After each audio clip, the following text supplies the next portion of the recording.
আমাদেরকে দিয়ে খুন করিয়েছে, তাদের বিচার কবে? তাদের রায় কবে? যেই পুলিশ বাহিনী আমাদের ভাই বোনদেরকে রাস্তায় খুন করেছে, শান্তিপূর্ণ মিছিলে যাদের বুকে গুলি চালিয়েছে, তাদের বিচার কবে? সেই বিচার আমরা বাস্তবায়ন করেই ছাড়ব।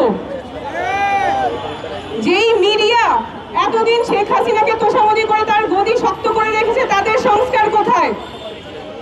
যেই দুর্নীতি দমন কমিশন এতদিন ভঙ্গুর অবস্থায় ছিল, সেই দুর্নীতি দমন কমিশন কি এখন ভঙ্গুর অবস্থা থেকে কোনো পরিবর্তন এসেছে তাদের মধ্যে? যেই ব্যবস্থায় শেখ হাসিনা এই গুম খুনগুলো করতে পেরেছে, সেই ব্যবস্থা আর বাংলাদেশে চলবে না। ওই ব্যবস্থা আমরা পরিবর্তন করব। পুলিশ, প্রশাসন, মিডিয়া, দুর্নীতি দমন কমিশন, রাষ্ট্রের যত প্রতিষ্ঠান যেগুলো এতদিন পর্যন্ত শুধুমাত্র কিছু পরিবারের, কিছু দলের হয়ে কাজ করত, সেই ব্যবস্থা আর চলবে না। নতুন ব্যবস্থা আসবে, নতুন ব্যবস্থা আসবে জনগণের জন্য। সেই ব্যবস্থা আপনি, আমি, আমরা মিলেই আনবো। পথ লম্বা, কিন্তু আমরা যখন একসাথে কাজ করব তখন পরিবর্তন আসবেই। ধন্যবাদ।